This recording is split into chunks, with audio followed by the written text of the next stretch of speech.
E aí, galera, beleza? Voltando aqui para mais um episódio do Podcast da Virada, seu podcast de serviço social. E neste último episódio aqui dessa parceria com o MESP, falando sobre o seminário Memória e História do Movimento Estudantil de Serviço Social em Pernambuco na crise da ditadura, a exposição que agora vai ser apresentada para vocês ocorreu no dia 30 de junho. Ela ocorreu de forma virtual por conta das chuvas que aconteceram em Recife, que impossibilitou a realização presencial dessa atividade. E esta palestra foi ministrada pela professora Elaine Rodrigues, que é professora do Departamento de Serviço Social da UNB, que é a Universidade de Brasília. A professora vai expor o tema História de um Tempo Sem Memória, Resistência das Mulheres e Serviço Social na Ditadura. E nesta exposição que a professora vai elaborar, ela vai trazer elementos que compõem a memória e a história da resistência dessas mulheres, assistentes sociais, estudantes, professoras, que no momento, no auge, né, desse processo ditatorial no Brasil, entre a década de 60 e a década de 80, resistiram nas diversas formas de resistência àquele momento histórico. Então a professora traz esse relato está tratado em um livro e também é fruto da sua pesquisa na sua tese de doutorado e que traz elementos riquíssimos sobre a memória dessas mulheres que enfrentaram a ditadura e que ajudaram o serviço social no seu processo de reconstrução teórico, metodológica e no processo de renovação da profissão. Então, tá um episódio maravilhoso, com muitos detalhes, com uma riqueza de dados e de memórias sobre essas mulheres que compuseram a história e que compõem a história do serviço social brasileiro. Espero que gostem desse episódio, ouçam, compartilhem e não deixem de também acessar o site do MESP, o Instagram do podcast da Virada, o nosso canal no YouTube. E é isso. Aproveitem esse episódio e nos vemos em breve. Quero primeiro saudar, né, que eu já vi que tem professoras, estudantes, assistentes sociais, dizer que esse momento é muito importante, né, primeiro agradecer o convite do professor Adilson e do grupo de pesquisa, o MESP.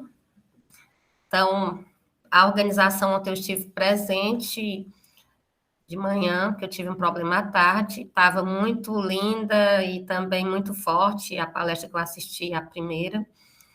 Então, também fiquei impressionada que eu não acompanhava, vim aqui ano passado, sabia da questão das chuvas, mas não nesse grau, né? E me solidarizo aqui a todas as famílias que estão passando por esse momento de calamidade com as chuvas. Então, vou começar os agradecimentos e dizer a Dilson que eu quero agradecer mais uma vez, inclusive quando eu cheguei, que a professora Ana Elizabeth Mota fez o contato, você foi muito, em todos os sentidos, me recebeu muito bem, com material, livros que eu ainda estou lendo. É uma troca que nós estamos começando, mas eu acredito que vai ser uma troca, uma grande parceria, o NB, somos conterrâneos, a gente vem da mesma universidade. Então, vou me apresentar aqui um pouco. Meu nome é Laene Rodrigues Alves, e eu também sou conhecida como Lalá, maioria no serviço social no Brasil e no Ceará, as pessoas me conhecem mais como Lalá. E aí, fique à vontade, como vocês queiram me chamar.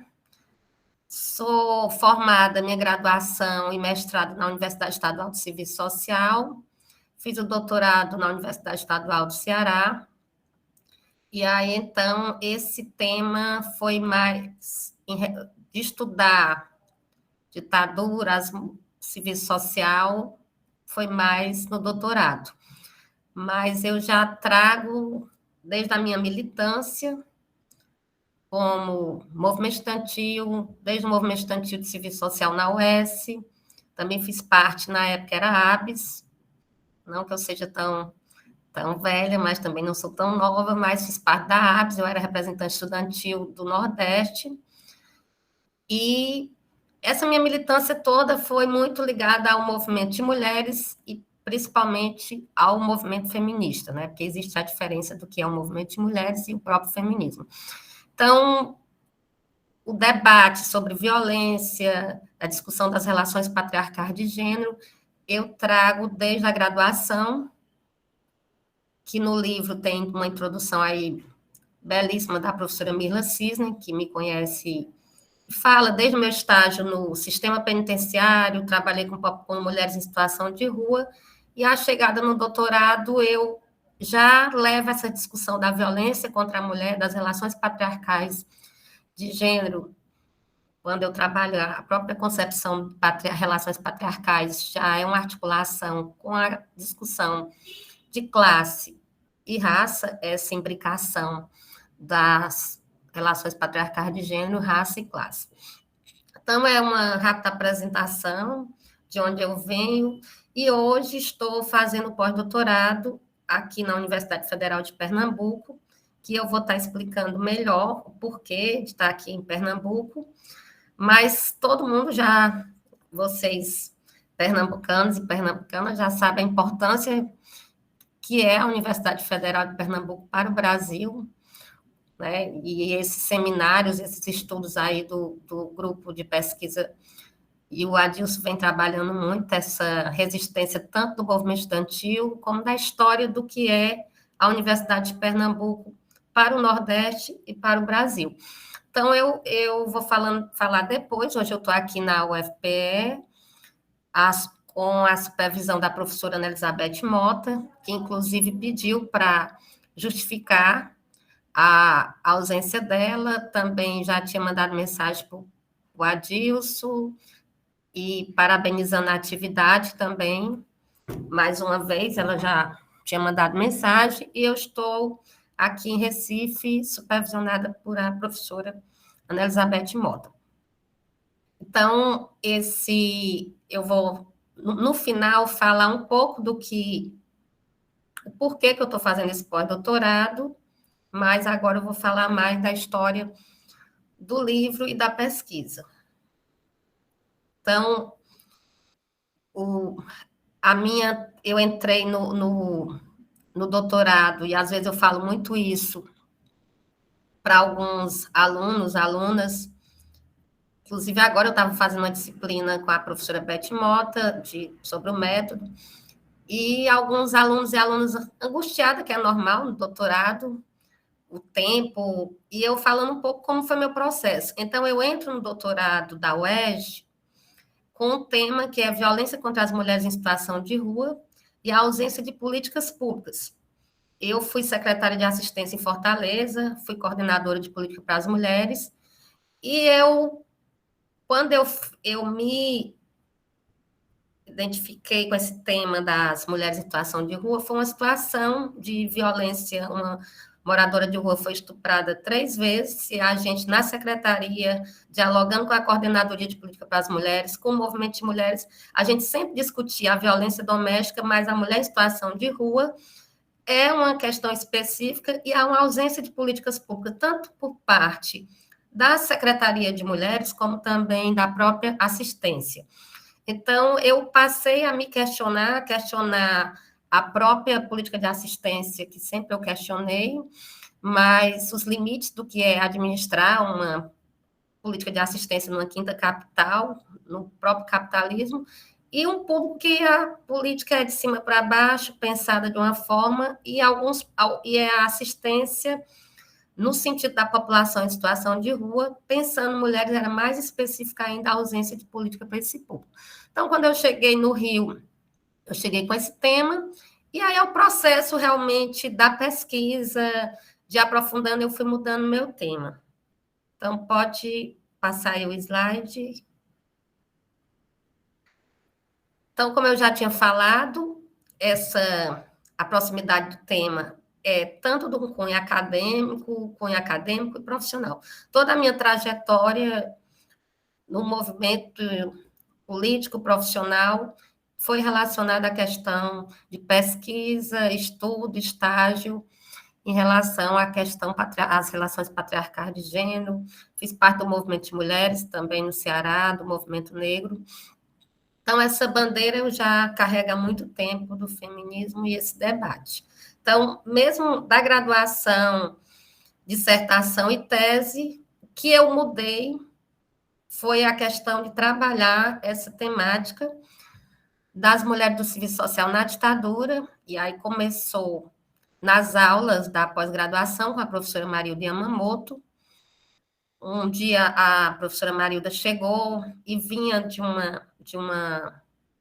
uma reunião que ela foi no INSS, e ela chegou muito indignada na sala, questionando porque, fora as perseguições que ela passou, e até agora, em pleno, depois de anos da ditadura, ela ainda foi para essa reunião, alguns assistentes sociais no INSS de Minas queriam que ela retornasse a trabalhar, Marilda já quase se aposentando, mas que essa perseguição por parte do Estado, do próprio processo que ela respondeu na época, ela falou em sala de aula, e isso eu comecei a questionar essa violência do que foi passado e ainda presente para essas mulheres. E aí eu fui aprofundando a discussão no café, depois lendo material, fui para um congresso que teve na UES, organizado pela professora Cristina Nobre, sobre ditadura, e estava a professora Irma Moroni, professora Helena Frota, fazendo uns depoimentos, e aí eu fechei meu tema, é isso que eu quero estudar, é importante esse tema para o serviço social, por vários aspectos, é um curso eminentemente feminino, que essas mulheres deram a vida, são as referências, e nós não temos nada contado por elas, e ainda eu poderia aproveitar essas mulheres que estão vivas para elas serem realmente o sujeito que já são hoje, como a Dilson colocou aí. A maioria que eu entrevistei são referências na profissão, desde o movimento estudantil, outras passaram por outros movimentos de sindicato, outros movimentos da época, mas hoje algumas também são referência, e o que eu queria também mostrar para o serviço social, para uma futura geração que não sabe o que foi a ditadura, quem são essas mulheres, é também assistentes sociais que não são conhecidas pela categoria, que contribuíram muito para essa história da resistência, que tiveram no Congresso da Virada, antes do Congresso da Virada também, que é algo que eu demarco muito bem, que o Congresso da Virada é um resultado das lutas e da história dessas mulheres do serviço social que tiveram em vários espaços, em vários movimentos sociais, que o Congresso da Virada tem alguns artigos que parece que tudo foi iluminado, mas foi luta, resistência e muita violência para chegar no Congresso da Virada. Então, eu mudei o tema de pesquisa, claro que já estava com um ano, já tinha feito a disciplina na UERJ, não é fácil você correr atrás de um tempo, mas eu foquei muito no debate da formação da sociedade brasileira, da questão da violência como estrutural da formação, da nossa formação histórica, e a discussão da ditadura, porque o outro debate da violência contra a mulher, eu já, como eu falei para vocês, desde a graduação eu estudo essa temática. Então, não foi tão ruim a mudança. Então, às vezes as pessoas têm uma angústia quando mudam de tema, mas isso faz parte, a pesquisa é isso, é a arte de vir e ir, num sentido de dialética do que a gente acredita, vai construindo e desconstruindo para construir. Foi esse processo aí que eu fiz na minha pesquisa. Pode passar. Então, esse foi o tema, né? O tema da tese de doutorado. E o objetivo do... Pode passar, voltar. O objetivo geral. Pode voltar. Então, é assim, o objetivo Pode voltar o objetivo. Então, o objetivo da pesquisa e do livro é esse, né? Que é, como eu já tinha falado, contribuir com a história, com a memória de estudantes, assistentes sociais ou docentes do serviço social no processo de lutas e de estratégia de resistência à ditadura empresarial militar brasileira no período de 1964 a 1985, bem como o de conhecer e explicitar as várias formas de violências vivenciadas. Então, esse objetivo da pesquisa, que foi a tese de doutorado, e que resultou nesse livro, era, primeiro, mostrar realmente para uma nova geração. Nós temos vários estudos e pesquisas sobre essa questão do Congresso da Virada. Ditadura, nós temos o livro do professor Zé Paulo Neto, que é uma referência para a gente, e que eu queria aproveitar no sentido de outros livros que existem, de contribuir com esse debate, mas um debate que fosse contado por essas mulheres do serviço social. E também uma frase que a professora Marilda fala é que a homenagem é importante quando você está viva, né? Que é o momento que você vê ou que é lembrada. Então, essas mulheres, hoje eu até lembrei, depois que o Adilson falou comigo, que a gente ia mudar para ser virtual, se nós tivéssemos tido tempo, porque a ideia era fazer presencial, como o seminário vinha acontecendo, mas depois eu pensei, se a gente tivesse organizado, poderia ter chamado uma das entrevistadas para também estar falando, porque em todos os lançamentos do livro que eu estive, sempre foi uma das convidadas, a professora Marilda, Rosângela Batistoni, Rosalina, que aqui em Pernambuco é uma pessoa que é uma referência por toda a sua história e a história da família de perseguição e violência no enfrentamento à ditadura, mas fica para um outro momento, que o Adilson está aí já vendo aí alguns depoimentos, que a gente pode realmente ter algumas profissionais aqui que depois pode estar enriquecendo aqui esse momento. Então, esse era um dos objetivos da pesquisa, e aí eu pensei, como junto com a minha orientadora na tese, que foi a professora Ana Inês Simões, professora da UERJ, e como é que a gente vai chegar a essas mulheres? A própria Marilda eu perguntava, e ela conhecia algumas, outras eu fui pensando na estratégia junto com a minha orientadora. Pode passar o slide. Então, essa forma de como chegar nessas mulheres e também como foi que eu pensei a questão dos capítulos da tese, que hoje é o resultado do livro. A primeira coisa, quando eu estava estudando esse tema, como eu falei para vocês, o tempo, né? Já tinha passado um ano, eu entrei com outro tema. Era um tempo também que nós vivemos no país, no Brasil, os traços da nossa formação brasileira, traço de uma formação marcada pelo clientelismo, pelas relações de mando e obediência, as relações que as mudanças sempre são feitas pelo alto, como diz Florestan Fernandes, que muitas vezes os movimentos não são convidados para participar, e a forma já é uma estratégia dessa nossa, infelizmente, dessa nossa formação arcaica. Nós estávamos passando também por um contexto no Brasil de uma pretensão que eu já, através dos estudos, e também uma participação que eu tive numa homenagem a algumas assistentes sociais e mulheres no período que viveram a ditadura, eu fiz um contato com uma deputada, e também a própria deputada Erundina participou, deputada Luiziane Lins, que organizou a audiência, e houve uma homenagem para essas mulheres que sofreram o período da ditadura. E no período já era um contexto que já se falavam de golpe, mas muitas pessoas não esperavam.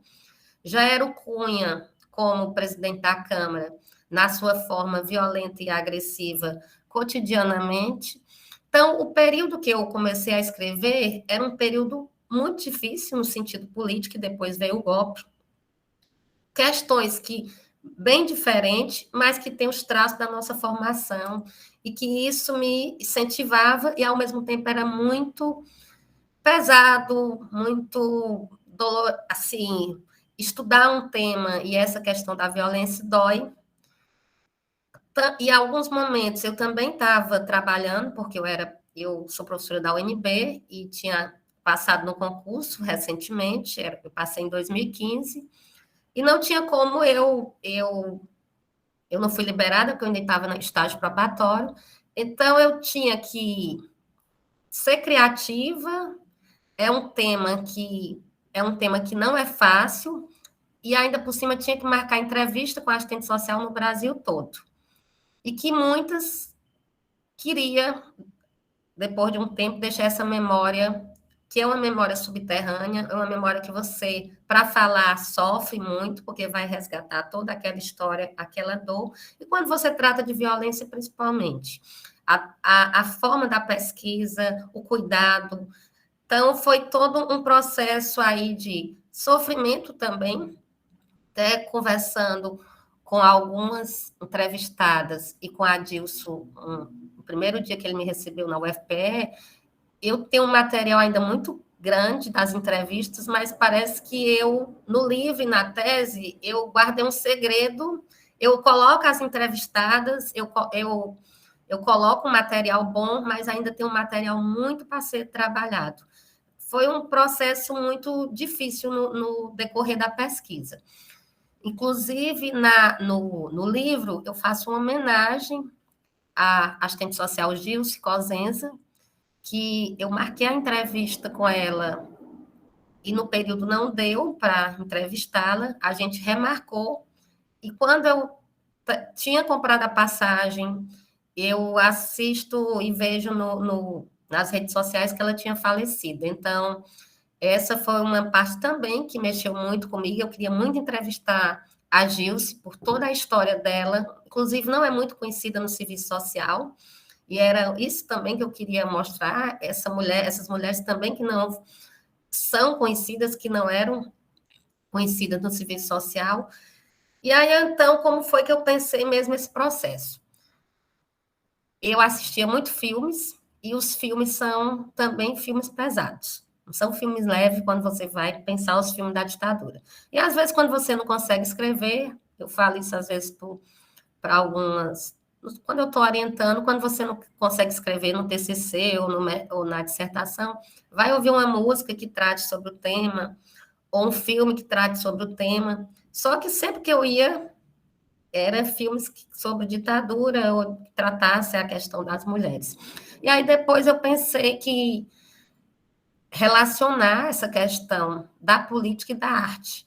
Cada capítulo da minha tese de doutorado, como também do livro, é relacionado a filmes, porque também é uma forma de incentivar os estudantes e as estudantes a conhecer essa história através aí de uma outra forma que é a arte. Então, cada capítulo, em seu título principal, o nome de filmes que tematizam de forma diversa a história da ditadura de 64. Seguido de comentários e nota de rodapé acerca dos conteúdos e enredos. Então, é uma forma de tentar colocar leveza na escrita e também convidar leitores e leitoras a conhecer esses filmes.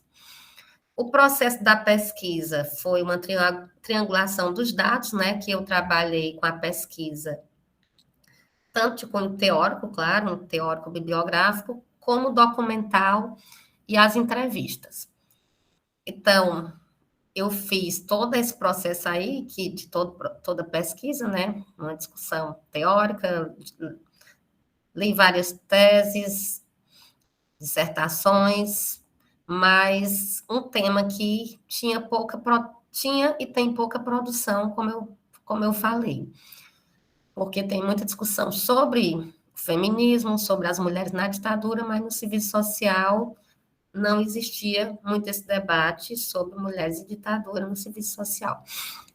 Então, entrevistei 10 mulheres do serviço social, que integrava aquele conjunto de estudantes, assistentes sociais e o docente no período da ditadura. Aí está civil-militar, mas eu estou usando mais o conceito empresarial-militar. uso civil militar ou empresarial militar. O que é importante é que a pessoa não utilize só o militar, né? Por uma concepção do que a gente acredita que foi essa ditadura, e eu vou falar mais na frente, que foi uma ditadura empresarial militar, que tiveram civis também que participaram, mas eu vou explicar mais o porquê do conceito. Então, essas entrevistas, como é que vocês devem estar pensando? Como foi a entrevista? Foram as entrevistas? Como é que eu cheguei nessas mulheres? Então, utilizei essa metodologia, né, da bola de neve, que uma pessoa começou com a própria professora Marilda, que citou uma assistente social, ou duas assistentes sociais que eu deveria entrevistar, claro que eu utilizando todo o processo que a universidade exige, de mandar o projeto para o comitê de ética. Minha orientadora na UERJ é uma das, assim, referência nesse campo de metodologia, preocupadíssima com essa questão. E também que você está entrevistando aí as referências de serviço social, né? Então, cuidado, medo de errar, esse processo aí de como você vai estar tá expondo tudo. Então, foi essa metodologia e também eu ia lendo, e depois também comecei uma pesquisa no Arquivo Nacional, que é no Centro de Referência das Lutas Políticas no Brasil, que é denominado Memórias Reveladas. Então, passei 3 meses indo para o Arquivo Nacional do Estado do Rio de Janeiro, que lá tem um acervo imenso sobre toda a história do Brasil, mas claro que o meu foco era essa questão aí da ditadura, no acervo do Serviço Nacional de Informação, do SNI.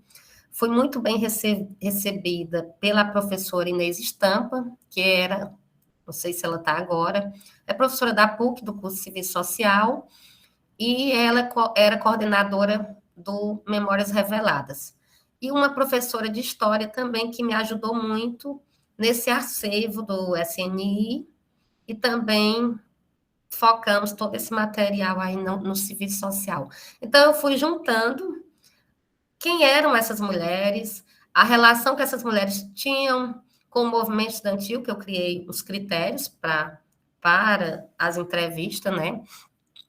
Tinha a hipótese dessas mulheres, a maioria, ter sofrido violência, e as várias, o tipo de violência, e também eu imaginava que a militância era ligada à AP, que é a Ação Popular, mas eu criei os critérios dos movimentos, de várias formas como chegar esses critérios para entrevistar essas mulheres. Então, o acervo do Arquivo Nacional é um acervo riquíssimo, eu tenho todo esse material das assistentes sociais que passaram, inclusive em pleno 2015, o nome da Erundina ainda estava para o SNI ainda até hoje. Claro que depois do Bolsonaro ainda deve ter piorado. Então, foi naquele período da ditadura, 2015, e o nome de algumas assistentes sociais também, que até a professora Elane Berg perguntou, será que o meu nome, quando eu fiz parte das diretas, estava por lá? Então, assim, nome de quem militou, quem teve assim, as pessoas que tiveram nas ruas, o nome aparecia lá no arquivos do SNI. E aí, assim, uma parte, né? Porque, claro, que nem tudo a gente conseguiu ter esse acesso. Tem questões que jamais. Isso aí é um material que chegou no Centro de Referência de Memórias Reveladas. E que até a Inês Estampa falava muito que, às vezes, chegava caixa, algumas pessoas deixavam caixa lá no Arquivo Nacional, que eles se assustavam pelo processo, como estava chegando uma documentação. Então, foi esse processo das entrevistas, e aí, então, eu marcava o período que eu tinha tempo, que coincidia a agenda também dessas professoras e assistentes sociais, e as entrevistas foram realizadas com essa representação de assistentes sociais que hoje vivem algumas que saíram, né, que eu vou também estar falando, muitas, a maioria eram nordestinas, e que foram para outros estados pelas perseguições da ditadura, que eu vou estar falando mais na frente. Pode passar. Então, o livro eu fiz, e aí depois da tese, a indicação para publicar, tivemos momento de repensar esse livro, e aí também eu tinha sido convidada para escrever um artigo sobre método e metodologia para falar sobre o percurso metodológico dessa pesquisa na UERJ. Então, o primeiro capítulo do livro eu tirei. O livro ficou organizado em 3 capítulos. Só que eu tirei o capítulo todo, e é um capítulo que eu acho muito rico, porque o capítulo, eu usei uma parte para o artigo, mas o artigo não trata do todo, que é o primeiro capítulo. Porque o primeiro capítulo da tese de doutorado, ele vai falar quem são essas mulheres, de onde elas vieram, Estado, movimento, lutas, as relações tanto com gênero ou não, com serviço social, as perseguições que elas passaram. E aí eu falo tudo do processo da metodologia, todo o meu percurso metodológico e o diálogo com a concepção do método histórico dialético. Então, o primeiro capítulo eu tirei, agora o livro está esgotado, a intenção era fazer e-book gratuito para que todo estudante tivesse acesso. E aí o livro foi uma tiragem pequena, pelo processo também, quando foi lançado, foi no período da pandemia. Então, eu penso depois fazer uma segunda edição e estar aprofundando mais as entrevistas, como também o primeiro capítulo, de fazer um livro com os 4 capítulos e aprofundar também essa discussão da violência. Então, essa fotografia aí, eu tirei quando eu fui em São Paulo entrevistar a professora Rosângela Battistoni, a professora Bia Abramitz e a professora Rosalina Souza Cruz, né? E estou citando o nome delas desde o início, porque eu e minha orientadora no início não citamos nome na tese, pelas questões do próprio comitê de ética, mas nas entrevistas, e como é a pesquisa e como esse processo é rico, nas entrevistas todas pediram para que fosse falado seus nomes, que queriam que os nomes tivessem visibilidade. Começou pela professora Bia Abramitz, que sofreram violência, foram perseguidas na ditadura e que tiveram anos para poder falar, que algumas falaram a primeira vez na Comissão da Verdade, outras na Comissão da Verdade do Rio de Janeiro, e que esse processo era rico, tinha que dar visibilidade. Então, os nomes no livro foram citados, e nas palestras, e quando eu faço o lançamento do livro, eu cito o nome das mulheres que eu entrevistei, porque foi um pedido delas no sentido que esse nome, que essa história fosse revelada. Então, eu fui entrevistar essas assistentes sociais em São Paulo, e aí eu resolvi, em todo lugar que eu vou, eu sempre estou tentando entender que a pesquisa não era só a entrevista, mas é o Estado, é o que está por trás daquele Estado, onde tem algum acervo sobre a ditadura, sobre a história. E eu fui no Centro de Memórias lá em São Paulo, que era o antigo DOPS, e tirei essa foto, que esse espaço aí onde está o nome, História de um Tempo Sem Memória, é o espaço onde as pessoas que eram presas tomavam sol. Hoje o espaço lá em São Paulo é um espaço mais cultural e de registro de memória. Então, essa fotografia foi nesse sentido de mostrar um pouco esse espaço do que foi, e essa história que a própria ditadura, com as suas estratégias, fez questão de ser apagado, né, da memória de uma geração. do que foi a ditadura. Pode passar. Então, o livro está organizado em 3 capítulos. O primeiro capítulo eu retirei, hoje o livro está organizado em 3 capítulos.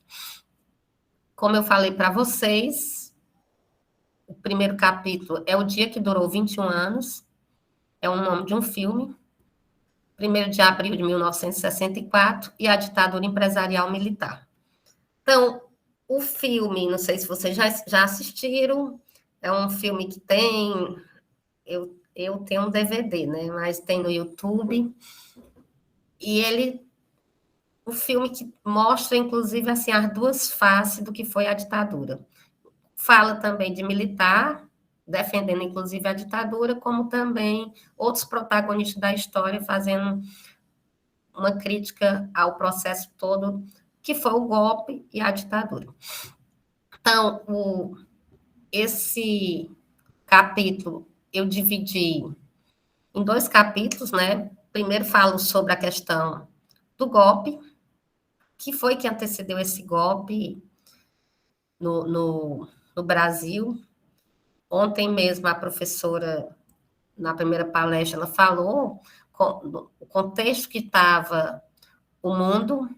Então, as influências desse golpe, que foi um movimento, inclusive, a referência do que foi Cuba, o contexto do que era a Guerra Fria e essa influência desse processo cultural, político, de efervescência dos movimentos no mundo, e que o Brasil, e aí para alguns autores, então, assim, esse golpe, ele se antecedeu, no sentido do Brasil, pela a preocupação e a influência do que era o Brasil na sua dimensão na América Latina, e também alguns militantes, contatos que existiu nesse processo. Mas o que eu trato no capítulo é o que foi o golpe e a concepção também da ditadura, porque eu tinha falado para vocês, dialogando todo o processo do capítulo falando da formação da sociedade brasileira, dos traços da formação brasileira, no sentido das relações, como eu falei, estou falando aí de forma rápida, não vou estar aqui conceituando, até pelo tempo, todo esse processo da nossa formação brasileira. Dialogo com autores que são clássicos, no sentido da formação, como Florestan Fernandes, Caio Prado, Ottaviani, no sentido da discussão, Nelson Werneck, e tento sempre estar trazendo essa discussão também dessa formação sócio-histórica marcada pelos traços do machismo e do racismo. Então, eu utilizo muito algumas autoras também, e autores estudiosos negros, a própria Lélia Gonzalez, eu falo como dialogando com ela em relação ao nosso estupro colonial, como ela fala, como foi tratado essa violência que faz parte dessas nossas raízes coloniais, dessa autocracia, essa violência que desde o processo de colonização do Brasil, negras e mulheres indígenas sofreram violência, que a Lélia Gonzalez chama de um estupro colonial. Então, eu trato esse capítulo no sentido de estar fazendo essa discussão da formação social brasileira, dialogando com autores como Clóvis Moura, como eu já citei aí, e algumas autoras, que vão tratando essa discussão do que é a nossa história, as relações econômicas, inclusive os interesses do grande capital com esse golpe no Brasil e depois na América, depois em outros países, né? Por isso que eu falo ditadura empresarial militar, também na tese eu coloquei ditadura civil-militar. O próprio livro do professor Zé Paulo Neto, ele utiliza ditadura civil-militar naquela pequena história. E depois eu vou lendo outras autoras, autores, a própria Virginia Fontes, que foi uma referência nas minhas leituras e mudanças, no sentido Felipe Demier e o professor Demian, o debate que existe na história, o professor Demian da UF, eu vou aprofundando minha discussão de empresarial militar, o interesse do grande capital, das grandes empreiteiras, empresas, a própria Globo e outros grupos econômicos no sentido desse golpe. E aí nós também podemos afirmar que o Brasil passou por vários golpes, né? Não é só quando a gente vai falar do golpe aí da presidenta Dilma, mas a nossa história é marcada por golpes, ditaduras e muitas violências. Então, esse outro capítulo eu vou falar dessa autocracia burguesa, dessa violência na nossa história, tratando a violência como estrutural da formação brasileira. E aí, citando, dialogando também com o que é central, que são as mulheres. Desde o início, as assistentes sociais, elas vêm falando o que foi a ditadura, o golpe e a violência do que elas estão entendendo como violência, e depois, no outro capítulo, a violência contra a mulher. Então, esse capítulo ele vai tratando essas questões dessa violência estrutural na nossa formação brasileira, essa marca da ausência de diálogo, das relações que são comandadas e realizadas pelo alto, que é uma estratégia da própria burguesia brasileira, sem dialogar, sem consultar os movimentos. Então, esse processo da ditadura, ontem já foi falado, e hoje a gente vai estar debatendo aí como foi e como a ditadura deixou marcas profundas na nossa história. Então, pensar a violência, o extermínio da população negra nas comunidades, hoje, pensar a violência, esse feminicídio que aumentou, a própria polícia militar no seu trato e o que é a polícia militar. Então, a universidade, como a universidade foi pensada, tem um livro maravilhoso para pensar a questão da universidade, que é do Rodrigo Pato de Sá, que fala todo o processo que ontem também a professora, esqueci o nome dela, estou falando só professora da primeira palestra, esqueci, Soraya, né? É Soraya que está aqui passando os slides. Nossa, Soraya, desculpa, obrigada aí. Só estou falando em você, esqueci o nome. A professora Soraya citou ontem como foi o processo das universidades, as estratégias também, de você pensar a universidade aqui de Direito, onde teve várias repressões, pensar o Rio de Janeiro, então o Fundão no Rio de Janeiro, e onde fica o serviço social. Então, a ditadura, as estratégias da sala de aula, dos auditórios, então foi toda uma estratégia da ditadura para tentar minar a organização política estudantil e a força que tinha e que tem o movimento estudantil hoje. Então, pode passar aí para o segundo capítulo. Então, o segundo capítulo, ele é também o nome de um filme, Que Bom Te Ver Viva, um documentário, As Violências e Resistências das Mulheres na Ditadura Empresarial Militar. Eu já estou, não mudei, como diz a professora Elaine Berg aqui, esse segundo capítulo é a cereja do bolo. Então, ele é o que trata realmente essa história do que foi o feminismo no mundo, no Brasil, a concepção de feminismo que eu acredito, o feminismo materialista histórico então, é essa concepção que eu trato. Tem vários feminismos no mundo, no Brasil. Já fui questionada, inclusive, quando eu escrevi um artigo, por que eu não estava falando do feminismo negro, por que eu não falava das mulheres negras, e eu vou estar, nas considerações também, acrescentando essa questão.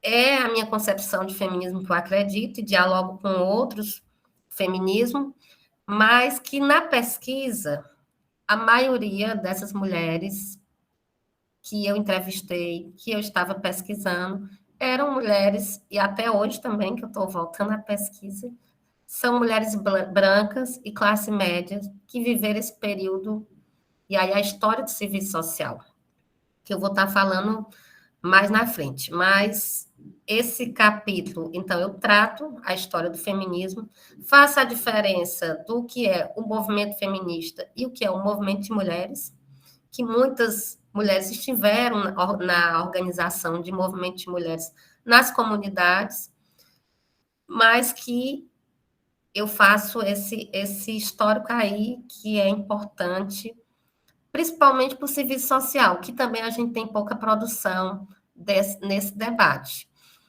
Então, temos livros aí da Mirla Cisne, que fala sobre a história do serviço social e relações sociais de sexo, né? Que fez, inclusive, a dissertação dela aqui na UFPE, e depois a tese na UERJ, e outras, a tese da Verônica Ferreira, outras militantes pesquisadoras, mas eu citei a Mirla no sentido que foi que começou esse debate, é uma referência hoje, e começou esse debate mais para uma geração, tem teses anteriores, que eu entrevistando agora a professora Vitória, ela falou também que já era uma estudiosa, pesquisadora sobre o tema, e tem outras pessoas, mas eu estou citando aí no sentido do debate do serviço social e as relações patriarcais de gênero, relações sociais de sexo. Então, esse capítulo eu falo sobre a história das mulheres, do feminismo, como foi esse processo da mulher e as violências contra as mulheres na ditadura empresarial militar, resistência e dor, e mulheres e participação política no movimento da Anistia Internacional. Então, o capítulo todo eu trato dessa parte aí da participação política e as dificuldades que eram dessas mulheres no sentido de viver esse momento. Primeiro, por uma concepção machista dos militantes de esquerda no passado e atualmente. Nós somos, nos movimentos sociais, é na universidade, é no curso de serviço social. Então, o machismo é impregnado, porque nós vivemos uma sociedade patriarcal, racista, capitalista. Cotidianamente, mulheres e homens nós tentamos estar rompendo com esse patriarcado, mas você imagina viver o período da ditadura, mulheres se organizarem na política, porque aí tem depoimentos que elas falam como era difícil para o próprio partido aceitar a mulher na frente da organização política. Vamos pensar os partidos antes e hoje. É pensar sindicato, é pensar como eram os partidos. Então, tanto que a primeira imagem que eu coloquei da apresentação aí do slide, só aparecem homens. Então, tem mulheres, as mulheres estavam, mas sempre quem aparece mais na frente, porque era a organização política.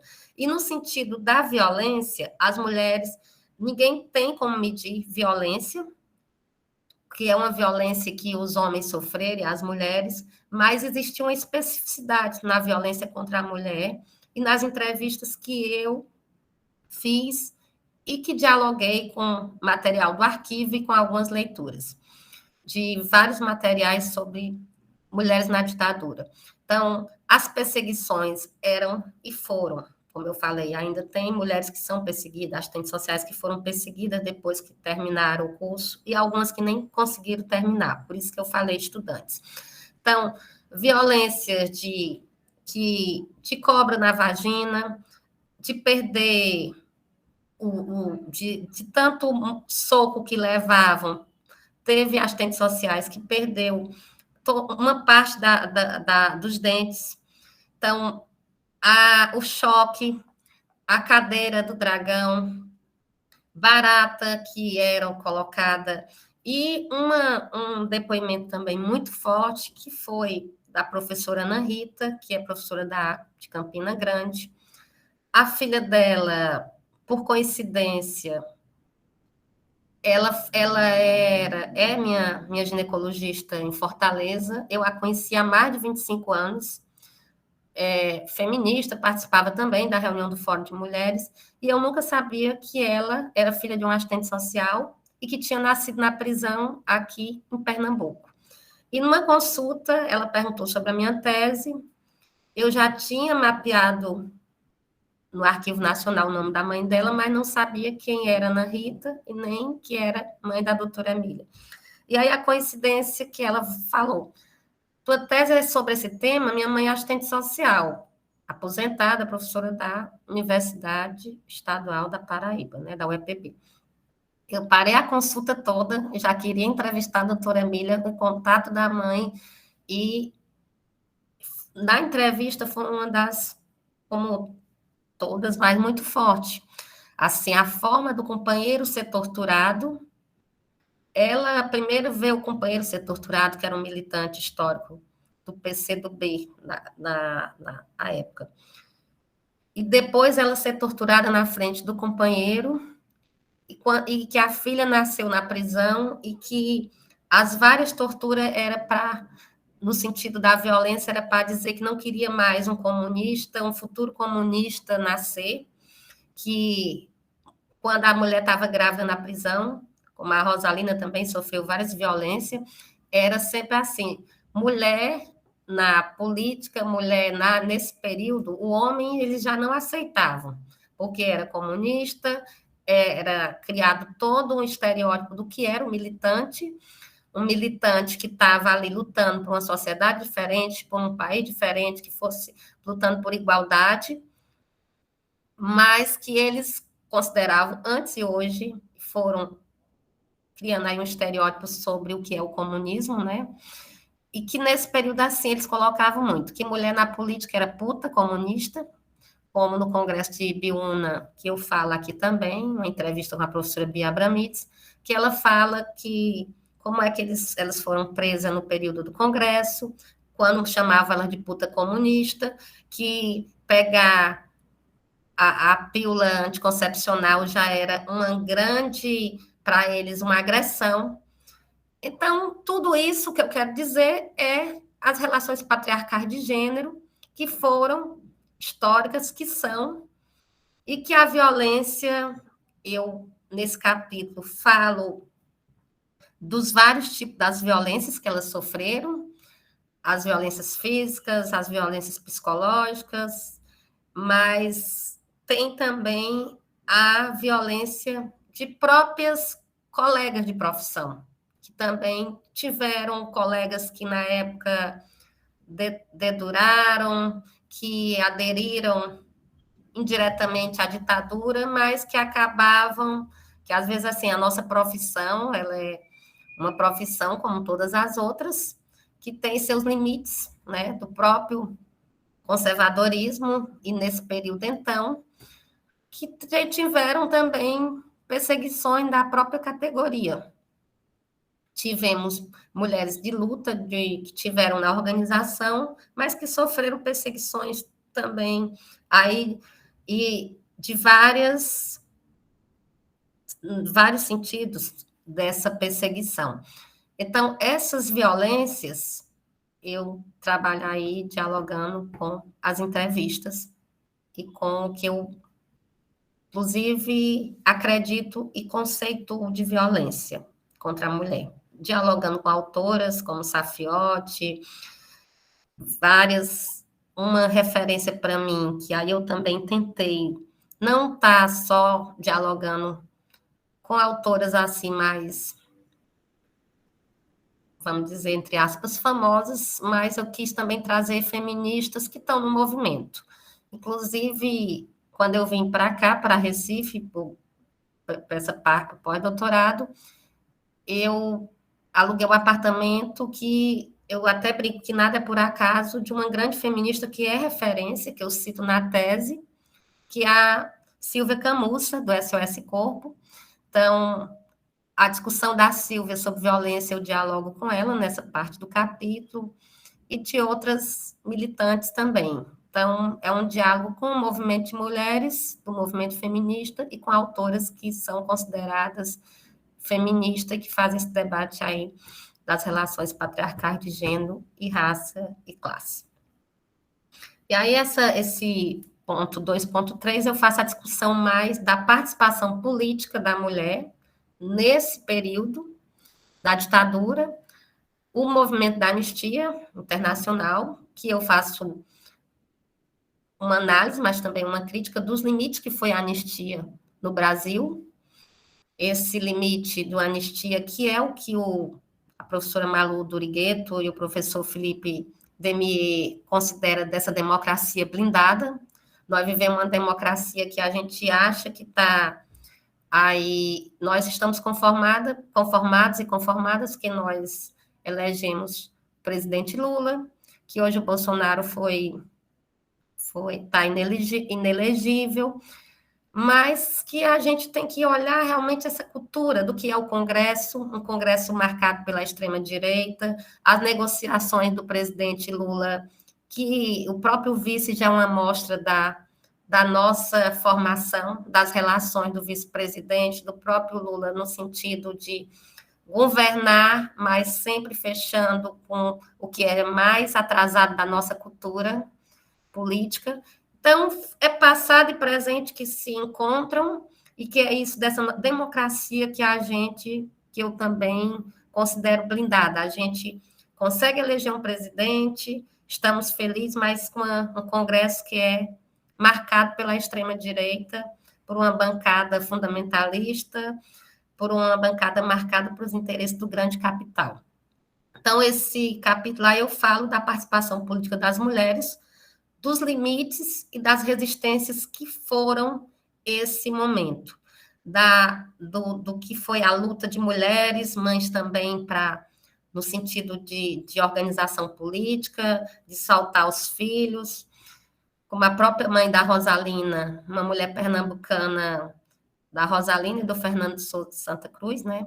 Então, assim, ela foi até o último momento de vida lutando pelos restos mortais do Fernando. Na entrevista com a Rosalina, ela fala da coragem dela, da mãe, de ir para a polícia aqui, para a delegacia aqui em Pernambuco, foi em São Paulo, foi no Rio de Janeiro. Então, tem aí uma força e uma garra da história dessas mulheres, a organização também de muitas que estavam na clandestinidade, que foram exiladas e que voltaram para construir o movimento feminista, porque no Brasil nós tivemos um início de uma organização do movimento feminista, da luta pelo sufrágio, o direito ao voto, e que para com a ditadura. Depois tem aí uma força dessas mulheres que estiveram fora do país, que moraram na França, para organizar o movimento feminista no Brasil, junto com mulheres que já estavam na luta, que estavam na organização nas comunidades, na luta pela habitação, que até eu falo com algumas mulheres, e isso foi muito rico depois da tese, que quando eu falava sobre as mulheres, uma professora disse: por que você não vai entrevistar os homens também? Os homens do serviço social também são importantes. Vocês estão me ouvindo? Sim, sim, estamos ouvindo. Vê se o áudio tá tranquilo. Porque agora parece que minha imagem ficou congelada. Parece que sim, mas vamos para frente que tá legal, vê se... Então, aí eu disse para a professora, que essa professora é uma referência, que eu queria entrevistar as mulheres, que os homens do serviço social eu tenho todo o respeito, contribuir e contribui, mas a ideia era mostrar a força e a história dessas mulheres. Inclusive, que elas que viveram esse período de ditadura, que hoje tem seus 80, 70 anos, 70, 80 anos, na época a maioria eram 18 a 24 anos, e que o feminismo é igual ao comunismo. Então, assim, muitas, eu não sou feminista. Eu vou falar que a sua tese poderia ser mais rica se falasse de homens e mulheres. Mas eu continuo acreditando que a riqueza da minha tese é tratar só das mulheres e que muitas foram feministas, elas não eram militantes feministas. E que eu digo para várias, inclusive mulheres fortes que são nordestinas que saem, sobreviveram, que perderam um companheiro, que saíram daqui com outro nome, usaram codinome, para viver no Sudeste e Sul, são mulheres fortes, que romperam com família, são mulheres que têm esse traço aí de romper com o próprio patriarcado, do que é colocado, que o papel da mulher é para ficar em casa, cuidar do marido, e não ir para as ruas e lutar.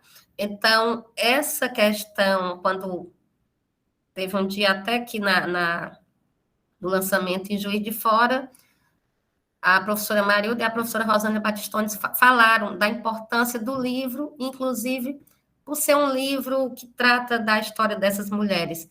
Então, assim, isso é importante porque é mostrar a força dessas mulheres e o que elas romperam no sentido do que é a política brasileira, a política na América Latina. Então, viver hoje, inclusive, o que não era falado, né, que hoje está sendo falado muito, é da violência política. Então, a mulher sempre esteve nas articulações políticas, na organização política. Até na guerrilha do Araguaia, que a própria Gils Cosenza, assistente social, esteve lá também. Então, o serviço social, na sua formação política, nesse curso que nasce aí ligado à igreja, mas que rompe em vários momentos. E aí é o capítulo 3, eu estou falando assim de forma rápida, pessoal, dos capítulos. O capítulo 3,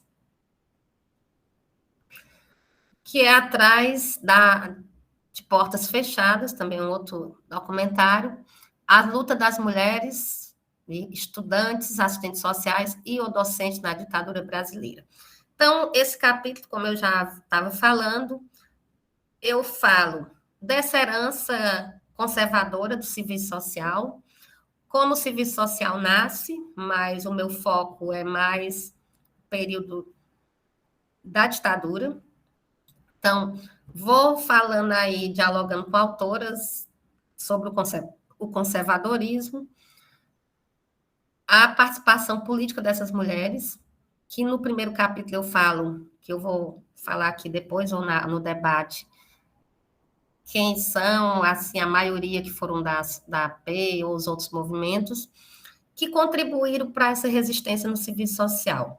Então, sofreram as várias violências, como eu falei, perseguições.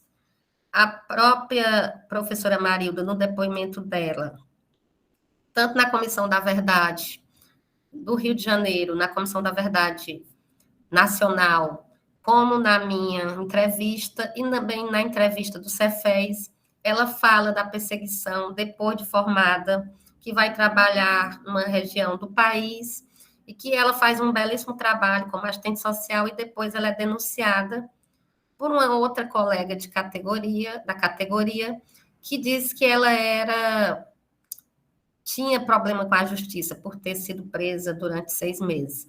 Então, eu falo, dialogando um pouco essa parte do que foi o conservadorismo, e que também ainda tem esse conservadorismo na nossa profissão.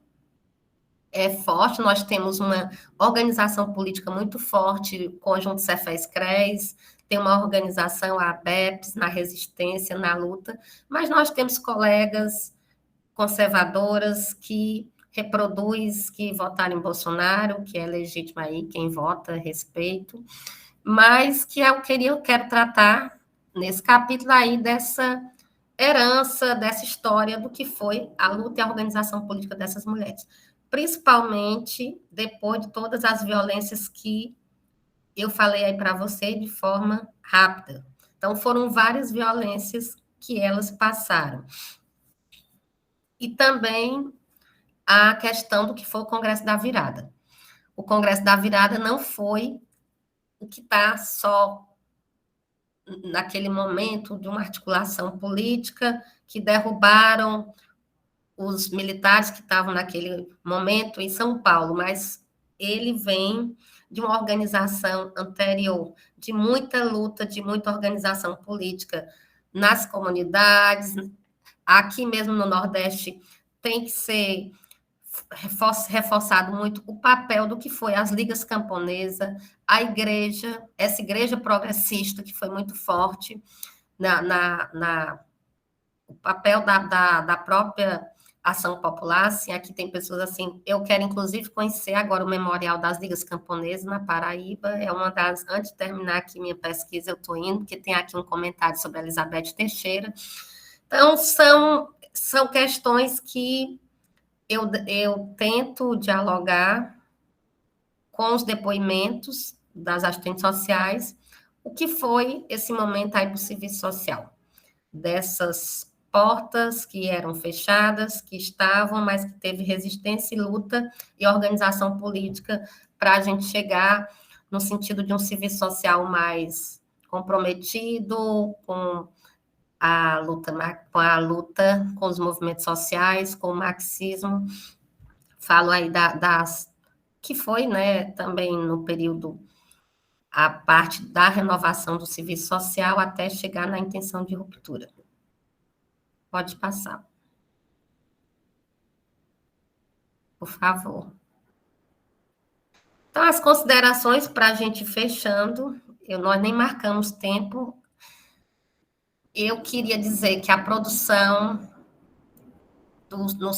aqui, uma das questões realmente, depois de finalizada a tese, algumas experiências de lançar o livro, a gente vai percebendo que a produção acadêmica ainda, o serviço social ainda é pequena diante desse debate da ditadura, das relações patriarcais de gênero, raça, a própria questão LGBTQIA+. Já temos aí vários livros, artigos nos congressos, o próprio GTP de Gênero, Raça e Etnia começou aí com mulheres que são fortes, importantes, mas que nosso processo ainda é muito forte no sentido das disputas, do caminhar de fazer um serviço social aí mais livre, comprometido na luta de classe, na luta das relações patriarcais de gênero e raça e de todas as opressões e repressões. Então, eu falo e inicio querendo entender essas violências e concluo que foram várias as formas das violências específicas que as mulheres sofreram, que nesse livro mostra, né, que as relações patriarcais de gênero se associam às relações sociais capitalistas no país, através dessas perseguições e violências que elas sofreram, que a própria ditadura interrompeu o processo do serviço social, o diálogo com o marxismo. Há algumas prisões é porque as mulheres tinham um livro que nem era obra do Marx, mas um livro mais próximo de Marx, como eu falei para vocês, o que os militares entendiam sobre o comunismo, né, o que era o Marx para eles. Então,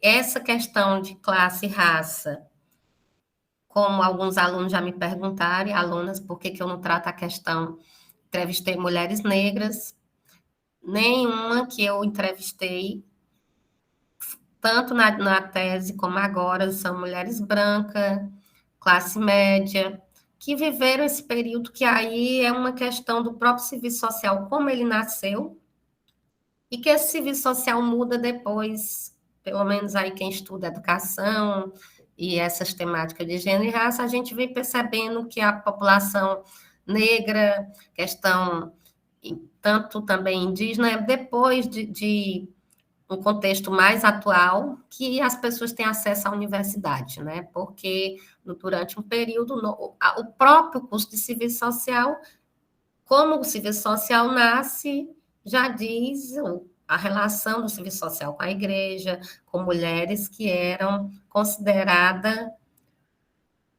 tinham as características para ser e para fazer serviço social. Então, não tinha como eu entrevistar, porque, diante de toda a base de dados que eu busquei, a maioria eram brancas.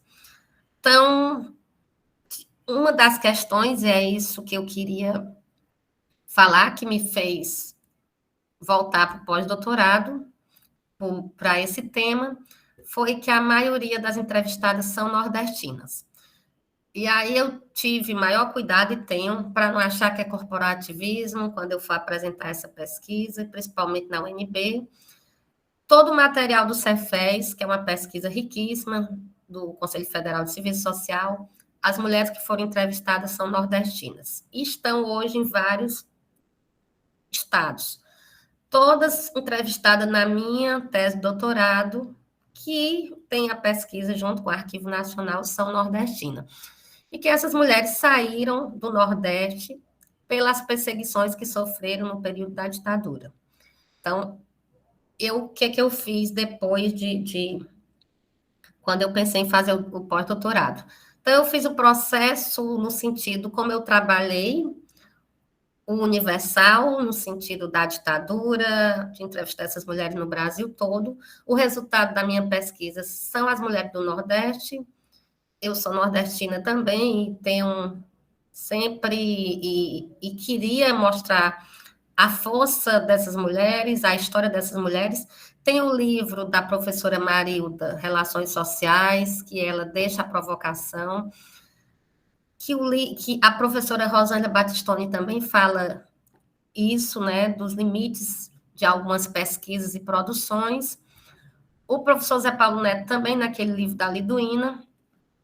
E aí, então, eu tentei aprofundar essa questão de entender o papel político e da resistência das mulheres do serviço social na renovação do serviço social no Nordeste. E aí tive o prazer de conhecer o Adilson, que agora eu estou divulgando em todos os espaços a pesquisa dele, o grupo de pesquisa. A própria ABEPS quer fazer um trabalho junto com vocês aí do MESP, né, no sentido do arquivo, porque não é todo mundo que consegue trabalhar como vocês, no sentido da organização de banco de dados, um trabalho aí muito que a história faz mais, né? Então, assim, a gente do serviço social, pelo menos quem eu conheço, tem esses limites. E foram esses traços, essa questão de demarcar mesmo a história do Nordeste, da mulher nordestina, que tem depoimentos, olha, que ela não é formada, que foi impedida de se formar por a perseguição na ditadura, que ela e o companheiro iam serem, eles foram avisados que iam ser presos, marcam para sair da Paraíba, e o companheiro foi assassinado. Claro que para a ditadura não foi assassinado, encontraram ele morto no açude, em Cabedelo, na Paraíba. Ela sai da Paraíba, utiliza vários codinomes, foi deputada federal, a deputada João Moraes, ninguém sabe que ela fez serviço social e que foi impedida de se formar, e foi uma deputada que contribuiu muito também para a Comissão da Violência contra a Mulher Nacional. Ela foi uma das que demarcou essa história da violência contra a mulher nacional. Então, são profissionais, por isso que eu falo estudante, docentes e assistentes sociais, que resistiram, que resiste, que hoje estão em outro estado, como a própria Erundina, Rosalina, mas que fizeram essa história e que fazem questão de mostrar de onde elas vêm e essa força do que é ser nordestina, e que é importante a gente também provocar um pouco isso aí de uma forma no serviço social, não querendo aqui colocar Nordeste, Sudeste, nada nesse sentido, ao contrário, é um pouco mostrar essa história da força dessas mulheres. E aí também, uma das questões, fora minha pesquisa, que foi central para eu fazer esse pós-doutorado, foi o livro da professora Ana Elizabeth Mota, Ângela Amaral e da Ana Cristina, né? O último livro que elas fizeram sobre renovação do serviço social no Nordeste, e aí eu li esse livro e depois tentei pensar o projeto, dialogar com a professora Elizabeth Mota, depois da leitura do livro dela, das referências, e é a ideia que eu estou já fazendo do meu pós-doutorado. E, enfim, essa questão dos traços conservadores, autoritários, que são herdados ao longo do passado, que se impuseram hoje e que nos questiona e envolve nos desafios do presente, como eu já tinha falado. E aí, para fechar mesmo, eu queria terminar com a poesia, como eu falei que eu gosto de trabalhar com arte política, que a professora Andréa Lima, é professora da Universidade Federal do Rio Grande do Norte, do curso Civil e Social. A Andréa, nós militamos no movimento estudantil na mesma época, e a Andréa, desde que eu comecei a pesquisar esse tema, ela e a professora Silvana Mara me convidaram para o FRN, para estar fazendo uma apresentação. Quando eu fui fazer o livro, organizar, eu pedi uma poesia para a Andréa. Ela até brinca que ela diz que eu sempre peço uma poesia. Eu vou para uma palestra, Andréa, me dá uma poesia, como se poesia fosse algo assim, simples, né? Então, a Andréa passou um tempo, ela é uma poetisa, e que foi muito lindo esse presente que eu recebi para o meu livro, ou o nosso livro, que é um livro público.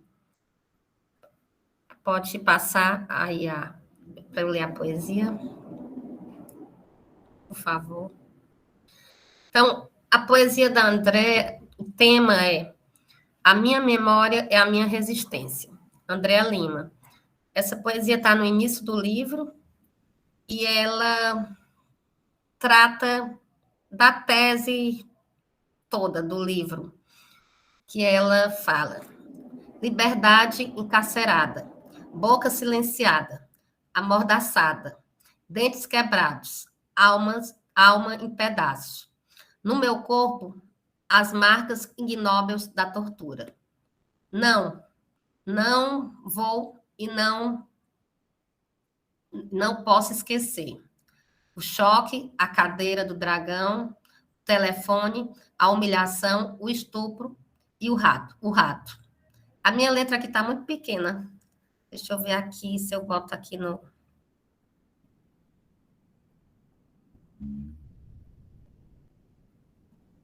Então, aqui. Ainda ouço o meu grito de tantas companheiras e companheiros que sucumbiram sob a tortura cínica e fascista do Estado. Ainda sinto o peso das suas botas na minha garganta. Sufoco, socorro. Resistir, esta é sempre nossa narrativa. Marca forjada de sangue e pau de arara. Resistir é nosso verbo. Passado, pretérito, futuro. Não nos calaram. Ainda estou viva, sobrevivendo com minhas dores, certezas e impunidades dos meus torturadores. Ainda estou viva. Desobedeci à ordem de não existir, de me aniquilar, de me fazer invisível. Nos livros, na presença das novas gerações. Estou viva. Minha memória é este corpo com cicatrizes, fissuras e que carrego como bandeira existência. O terror da tortura já não me amedronta. Meu medo já foi passado a ferro, fio, a força bruta e correntes elétricas. Meu heroísmo é continuar viva, é lutar, é ser memória, é ser. Para o acontecer da nova geração, para o acontecer das novas gerações que virão. Então, esse livro, ele é uma dedicação para vocês, jovens, e para essa geração aí que está resistindo e que vai resistir. Obrigada aí. E palminhas aí, todo mundo, que legal, hein? Demais. São daqueles momentos assim que a gente fica o momento inteiro com um friozinho na barriga, assim, né? Do que é que significa tudo isso. Vejam, a gente vai fazer o seguinte, a nossa dinâmica, né?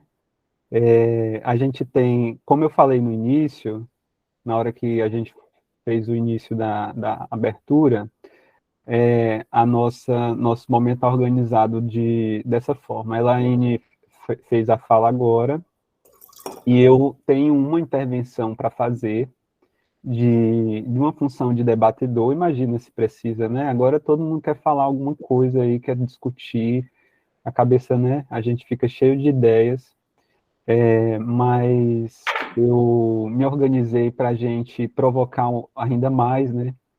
Essa vontade de refletir sobre essa história. Então, eu tenho uma intervenção muito, muito rápida, mais rápida, de debatedor aqui, certo? Eu pensei em várias coisas, eu até falei com a Elaine já. Estou falando Elaine, mas na minha cabeça é Lala, certo? Mas falou que pode falar, né? Então eu Pode eu vou ficar à falar o que está vontade. na minha cabeça. Eu falei com Lala antes, e até porque eu não sabia muito bem o que trazer para o debate, assim, e tal, mas teve uma coisa que me despertou, né? Essa tua escolha de explorar essa história através da, da trajetória dessas mulheres, né? Quando a gente faz um resgate um pouco do que já tem de experiência de pesquisa ou de iniciativa, não necessariamente uma pesquisa sistemática, né, mas que tem iniciativa de fazer isso, quando a gente mapeia aqui no MESP, né, as coisas que vieram antes, foi o nosso primeiro trabalho, e ele se mantém sistemático, que a gente vai descobrindo as coisas, né, que às vezes a gente não vai descobrindo coisas que foram feitas, pessoas vão trocando informações com a gente, e quando a gente fez o mapeamento, é interessante como essa necessidade talvez tenha a ver, certamente tem a ver com a vida daqueles e daquelas que foram torturados, assassinados, desaparecidos durante a ditadura, né? Porque quando a gente volta para trás e mapeia um pouco a bibliografia do serviço social em torno disso, iniciativas desse tipo, a gente começa a ver ganhando uma certa força. Eu acho que eu nem vejo muitas antes, aparece principalmente no final dos anos 70 e no início dos anos 80. Quando a gente faz um pouco o mapeamento, e lembra também de algumas pessoas que fizeram isso antes, né? A gente tem aqui, a gente pensa, por exemplo, né? Teve um esforço nesse sentido no início dos anos 80, através da Miriam Veras Batista. Ela, nas revistas Serviço Social e Sociedade, quando começaram a publicar, e é interessante observar isso, a primeira Serviço Social e Sociedade, a número 1, ela é lançada no Congresso da Virada. Já naquele momento, quando é lançado, existiu uma linha dentro da Serviço Social e Sociedade de fazer algumas entrevistas com pessoas importantes do serviço social, referências, né, figuras, né, que tinham uma referência. E a Miriam Veras Batista foi uma dessas pessoas que organizava essas entrevistas. Então, a gente tem, por exemplo, na Serviço Social e Sociedade, numa das revistas do ano de 83, uma entrevista sobre a Previdência. O título da entrevista é Eu Amo a Previdência, Eu Amo o Serviço Social. Entrevista com Rita de Cássia Revoredo Paranaguá. Esse é um, é de 83. Ainda em 83 tem uma que é As Primeiras Lutas, as primeiras organizações, entrevista com Balbino Ottoni Vieira, na Serviço Social e Sociedade, também em 1983. Eu não registrei aqui qual foi o número, mas era uma das primeiras 10 aí, revistas, né? Tem uma outra entrevista que nesse caso, é uma entrevista com um homem, né?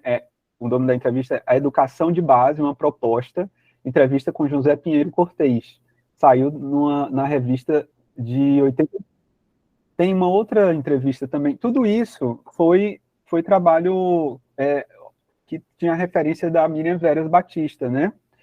E aí a gente tem também a Serviço Social em 79, eu não registrei aqui o ano, mas enfim, depois a gente pode fazer esse levantamento para vocês. Foi uma entrevista, chama O Assistente Social e a Ação Política, entrevista com Luísa Erundina, que você entrevistou, né? Você disse que está também na sua pesquisa.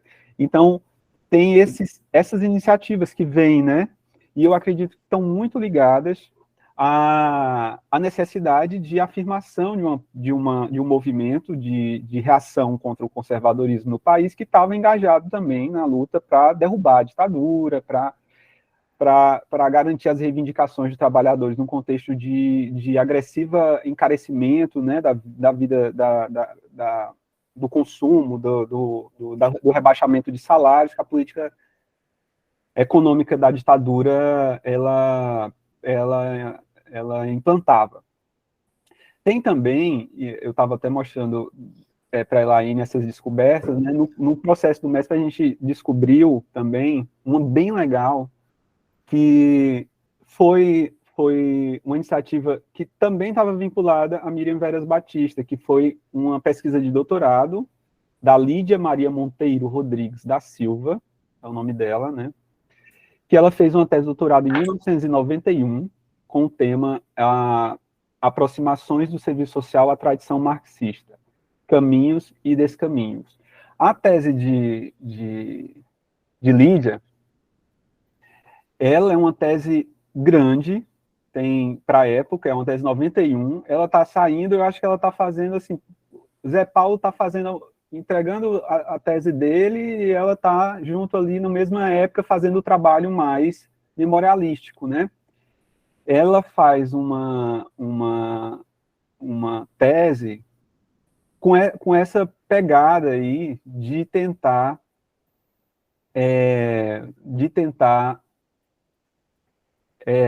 fazer um resgate de pessoas, figuras, né, individuais, assim, que têm suas trajetórias intelectuais e políticas singulares, que tiveram alguma contribuição no processo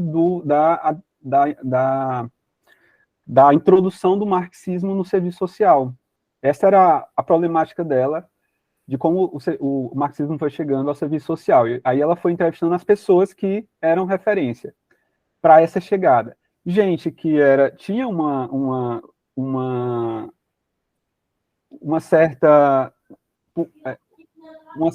certo conhecimento, né, nacional, uma repercussão nacional, tipo Zé Paulo, o Vicente Paulo Faleiros, mas tinha gente que não teve uma contribuição, mas que também depois não teve mais uma ressonância de uma produção nacional, em nível nacional. E ela foi entrevistando, e a pesquisa dela é uma coisa muito legal, porque ela entrevista, assim, Zé Paulo, Vicente de Paula Faleiros, deixa eu pegar aqui alguns nomes, né, só para eu poder exemplificar, ilustrar bem, assim.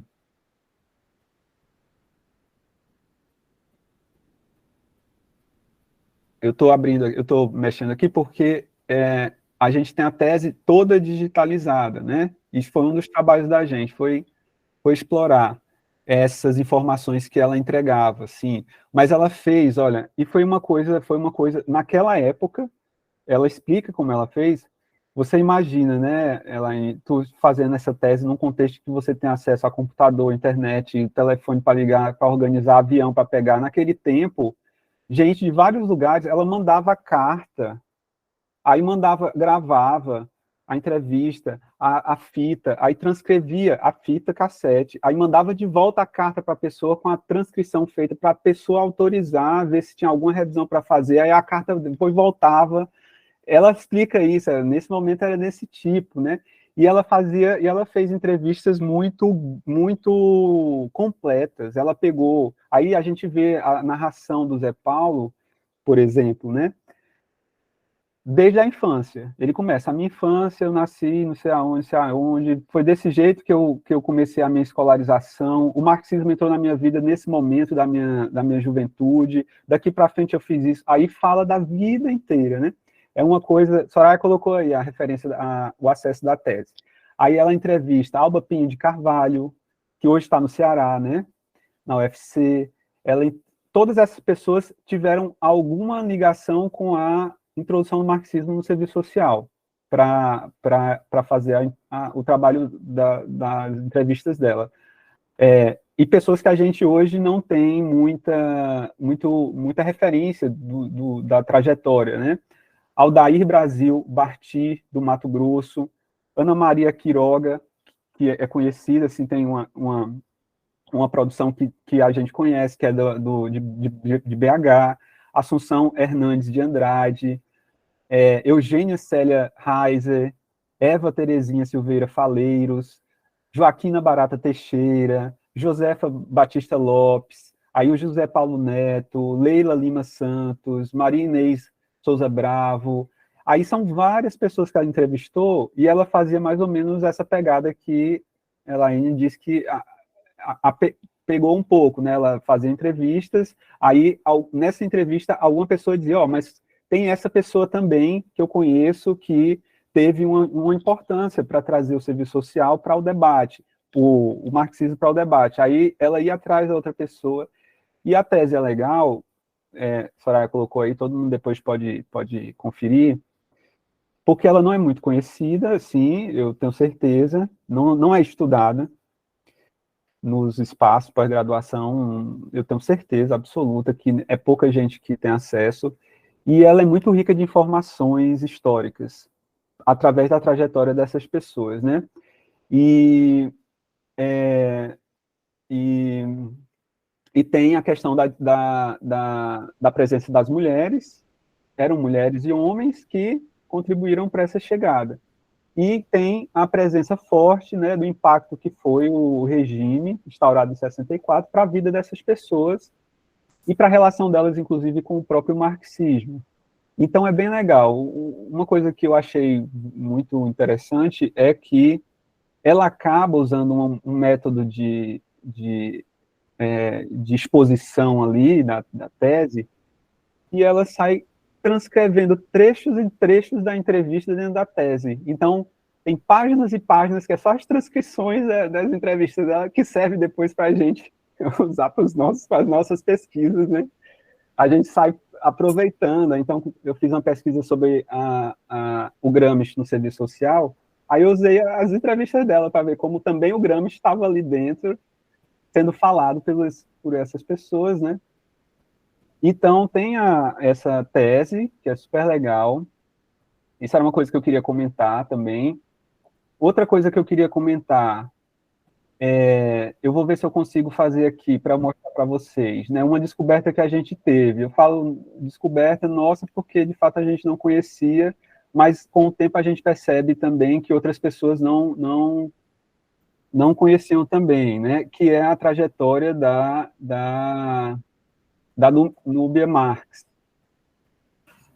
Deixa eu pegar aqui.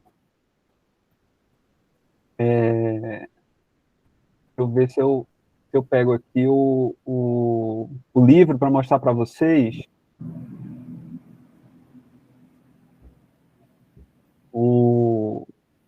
eu ver. Acho que eu vou conseguir. A gente descobriu um romance, um livro de literatura feito por uma assistente social, professora da Escola de Serviço Social de Sergipe à época, que era a Núbia Marx, né? Em 80, ela fez uma obra literária, que ela já era uma pessoa que tinha uma produção artística literária na poesia e no romance, e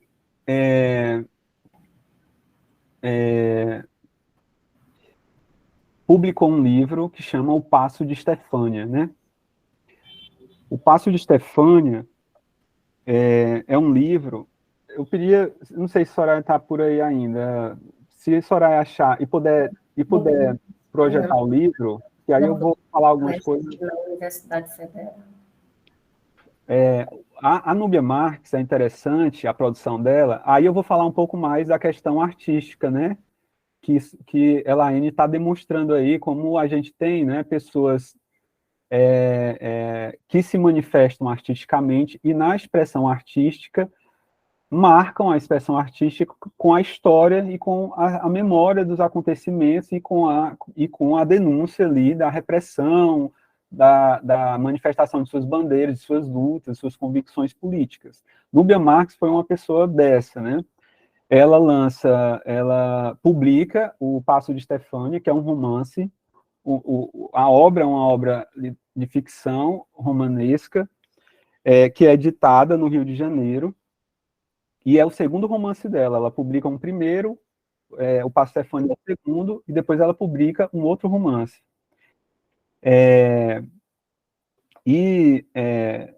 O romance, né, é produção da Núbia Marques, que ela é sergipana, era docente da Escola de Serviço Social de Sergipe, assistente social, e que tinha uma presença importante lá nos meios literários, né, como ela era poeta, contista, cronista, ensaísta, folclorista, tinha uma atuação no campo da gestão e agenciamento cultural.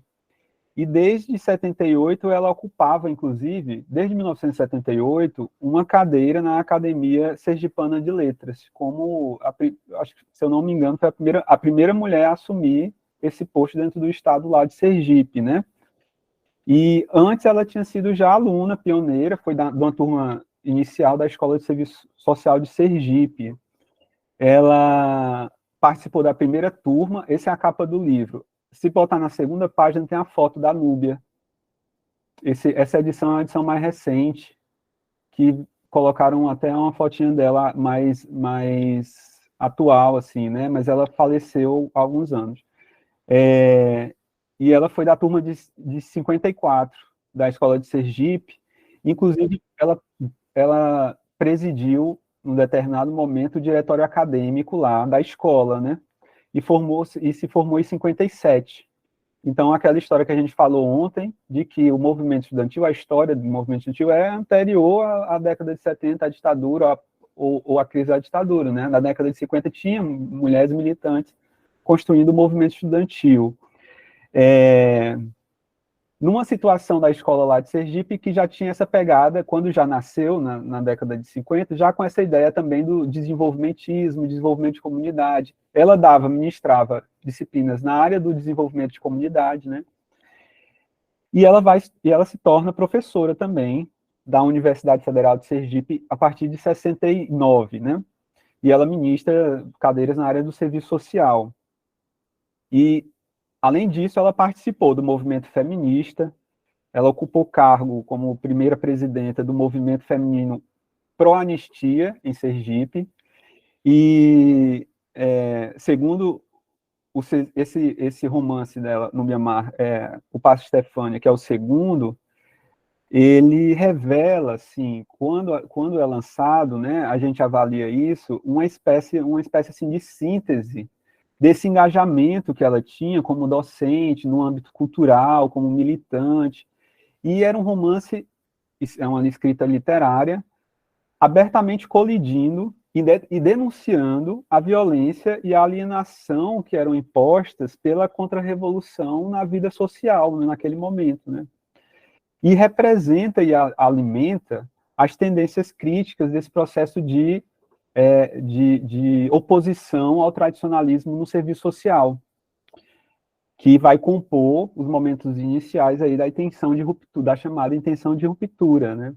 E aí esse romance aí de Núbia Marques, O Passo de Estefânia, ele vai refletir, vejam como isso é interessante, né? Ela vai tentar, através da vida da protagonista, que é a Estefânia dos Reis, se eu não me engano, o sobrenome da protagonista é esse, ela vai refletir, através de um romance psicológico, com muito drama psicológico, uma espécie de uma angústia e uma inquietação que essa Estefânia dos Reis, que era uma mulher jovem, assistente social sergipana, essa era a heroína do romance, que sentia, né, esse angústia, essa inquietação em face da racionalização e da rotinização técnico-burocrática da atividade profissional do serviço social, que estava naquele momento ali, da ditadura, premida.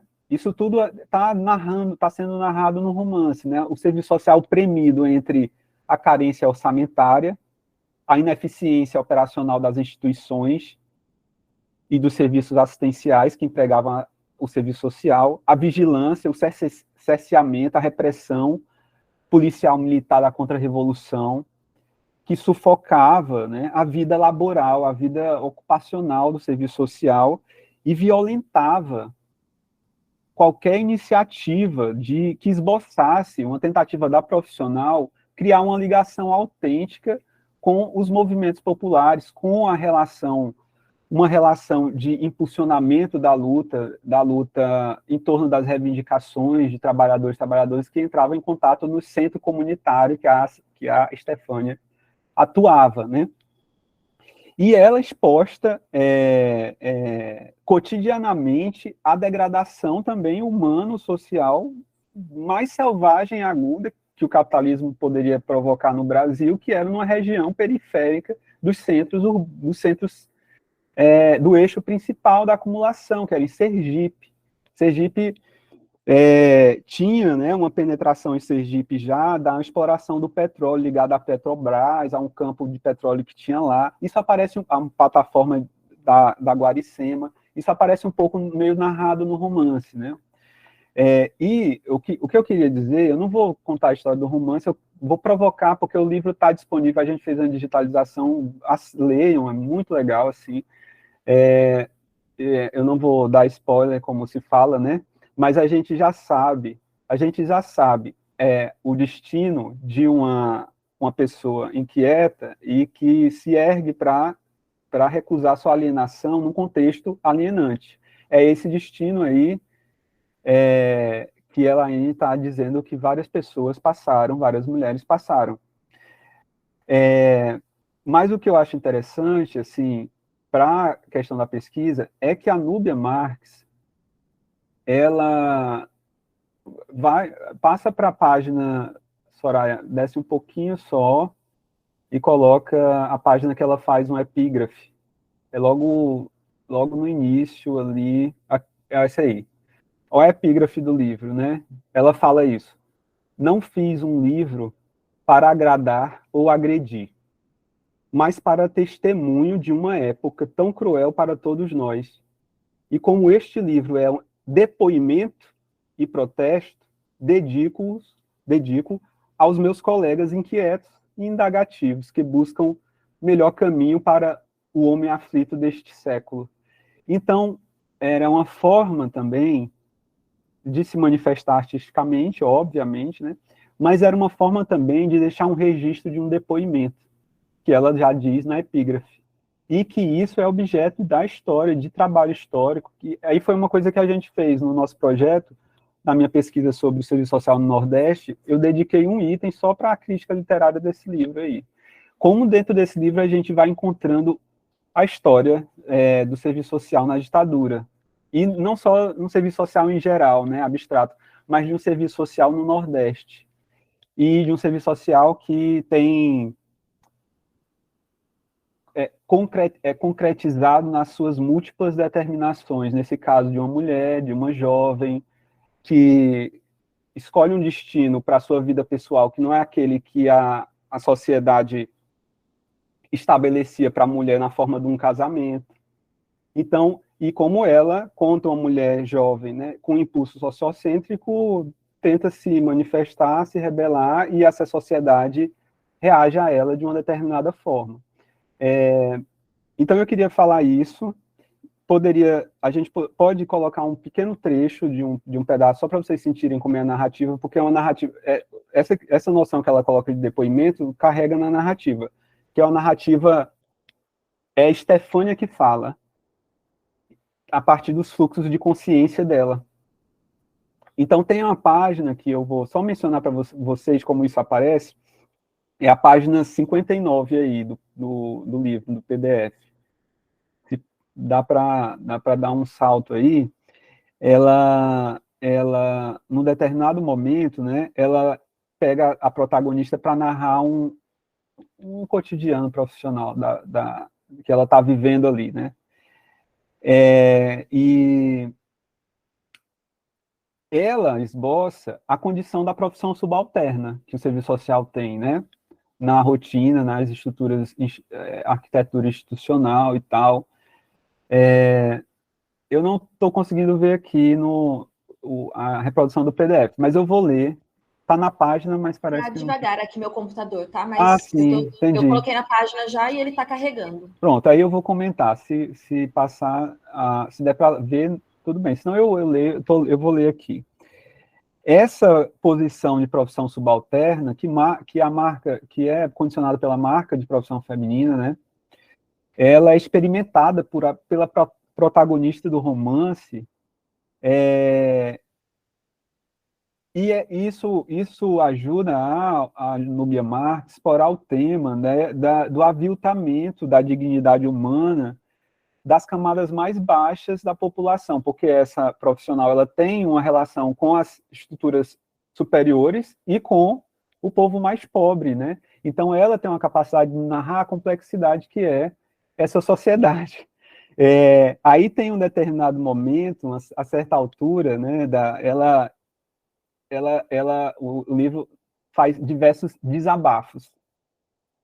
Aí, então, tem um determinado momento que ela solta esse desabafo. Aí eu vou ler, mas está na página 59, depois vocês podem conferir. Ela fala assim, a certa altura, essa assistente social, a Stefânia, ela desabafa. E ela desabafa com a consciência social que tinha o serviço social naquela época, que era de um certo estruturalismo, que era assim, olha, isso está nas estruturas, eu não consigo mudar e, assim, eu estou premida por isso, né, sob essas condições. Ela diz assim, deixa eu pegar aqui, ela fala assim, pronto, hein, vai ser melhor assim. Não, mas isso, na 59 para 60. Eu vou botar aqui no meu também, porque eu estou vendo um trecho.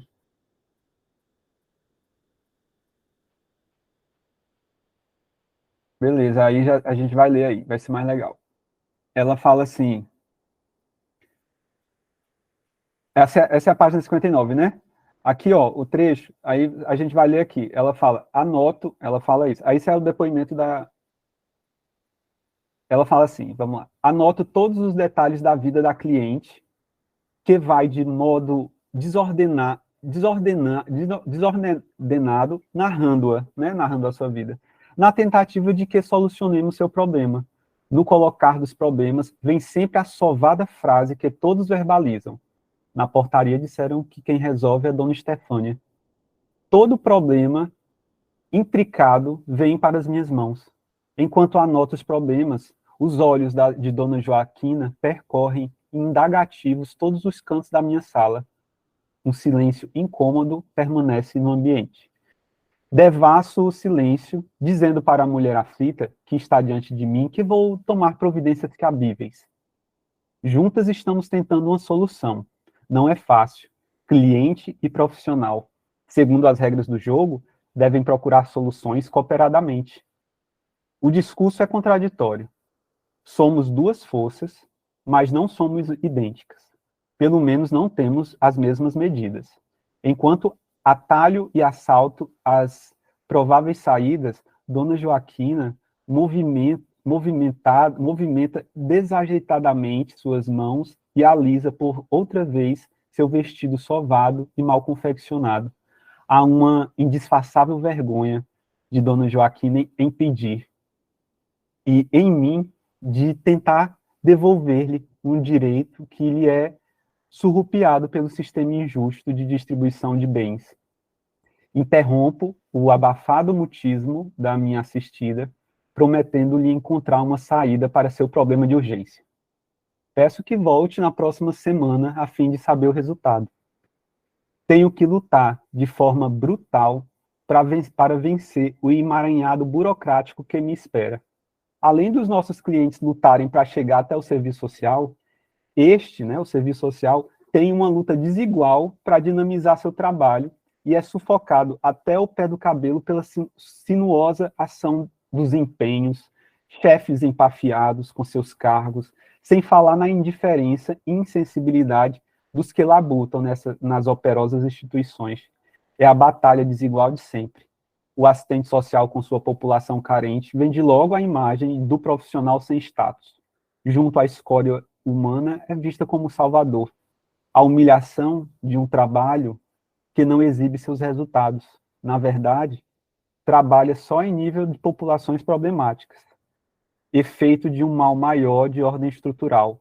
Falar de estrutura é chavão. Então, isso é o depoimento da protagonista do romance, né?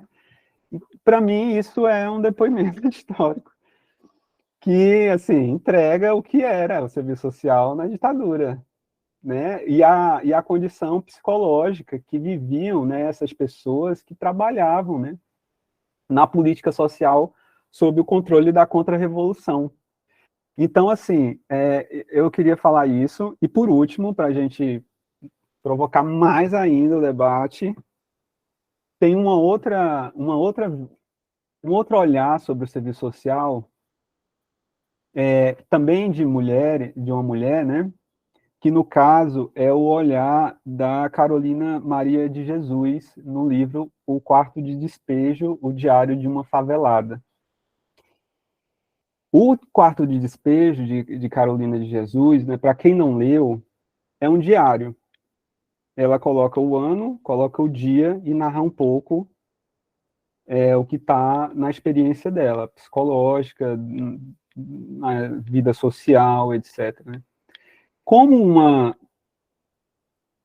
ela coloca aqui, né, uma favelada e uma mulher preta e uma mulher que está vivendo nessa periferia de São Paulo, que vai se tornar a periferia que é hoje, né, uma periferia muito desigual, brutal e tal, ela era uma catadora, ela, em algum momento, ela vai esbarrar no serviço social.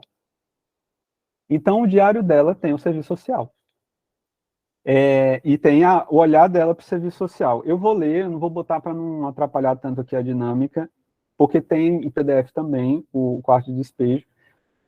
Tem um depoimento que é de 22 de maio de 1958. Então, é um pouquinho já, não é ditadura, é antes. O que é que a Carolina diz? 2 pagininhas, eu vou ler, certo? Esse aqui agora é a Carolina de Jesus. É a Carolina de Jesus, certo? 22 de maio. Eu hoje estou triste. Estou nervosa.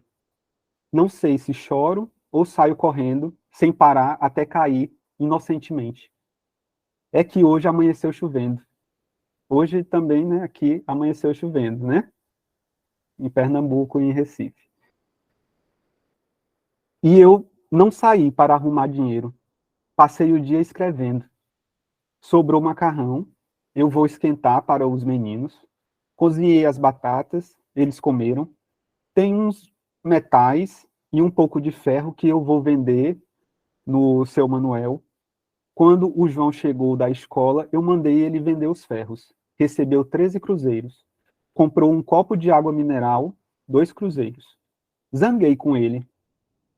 Onde já se viu favelado com estas finezas? Os meninos comem muito pão. Eles gostam de pão mole, mas quando não tem, eles comem pão duro. Duro é o pão que nós comemos. Dura é a cama que nós dormimos. Dura é a vida do favelado. Ó, São Paulo, rainha que ostenta vaidosa a tua coroa de ouro, que são os arranha-céus. Que veste veludo e seda e calça meias de algodão que é a favela. O dinheiro não deu para comprar carne, eu fiz macarrão com cenoura, não tinha gordura, ficou horrível. A Vera é a única que reclama e pede mais. E pede: mamãe, vende um para dona Não, a Vera diz: mamãe, vende eu para dona Julita, porque lá tem comida gostosa. Eu sei que existem brasileiros aqui dentro de São Paulo que sofrem mais do que eu. Em junho de 1957, fiquei doente, percorri as sedes do serviço social. Devido eu carregar muito ferro, fiquei com dor nos rins. Para não ver os meus filhos passar fome, fui pedir auxílio ao propalado serviço social. Foi lá que eu vi as lágrimas deslizar dos olhos dos pobres. Como é pungente ver os dramas que ali se desenrola. A ironia com que são tratados os pobres. A única coisa que eles querem saber são os nomes e os endereços dos pobres. Fui no palácio, o palácio mandou-me para a sede da Avenida Brigadeiro Luiz Antônio. A Avenida Brigadeiro me enviou para o serviço social da Santa Casa. Falei com a dona Maria Aparecida, que ouviu-me e respondeu-me tantas coisas e não disse nada. Resolvi ir no palácio e entrei na fila.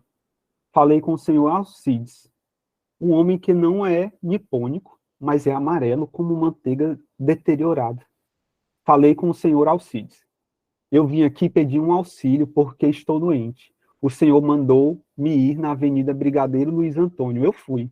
A Avenida Brigadeiro mandou-me ir na Santa Casa. Eu gastei o único dinheiro que eu tinha com as conduções. Prenda ela. Não me deixaram sair. E um soldado pôs a baioneta no meu peito. Olhei o soldado nos olhos e percebi que ele estava com dó de mim. Disse-lhe: eu sou pobre, por isso é que vim aqui.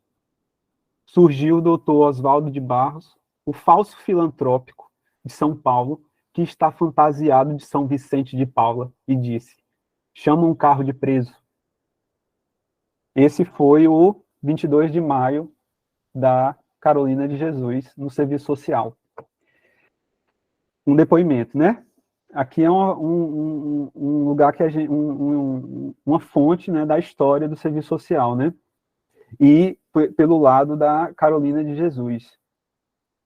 Então, vejam, eu queria fechar com isso, porque, assim, a gente tem que valorizar essa produção, né, de diversas ordens que dizem muita coisa sobre o que é a história para a gente, o que é a questão social, o que é a luta de classe, o que é a contradição, né, entre o Estado e a pobreza, e a condição da mulher no caso, a Carolina já fala aqui, né, uma mulher que tinha 2 filhos e que tinha que sobreviver por conta própria e ainda se rebelava sobre contra essa condição, tentando elaborar artisticamente, né, aquilo que são os impulsos dela internos, né.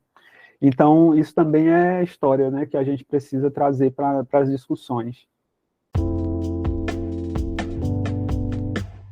Esse foi mais um episódio do podcast A Virada. Espero que tenham gostado.